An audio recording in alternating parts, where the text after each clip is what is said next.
When you go for a walk, do you kind of walk down the road like this? Or is it something more like this? Well,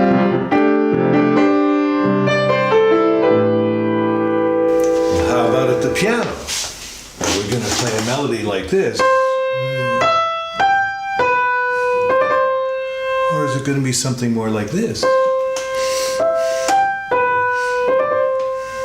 You see, it's a corollary from whole body walking to piano walking. It's an opening for a more musical and less clumsy way of approaching the piano.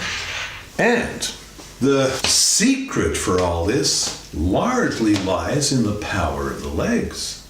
When I walk like this, all the muscles of my legs are occupied in just holding me up. But when I walk like this, the bones of my legs hold me up and the muscles are moving here and there with a lot of agility. Yeah. So now I'm gonna force my finger muscles to hold the weight of my arm and my hand up. Oh, come on, hold it up. Come on, hold it up. But why not use something else to stand the hand up so that those finger muscles are free to move the key and move me wherever I want on key.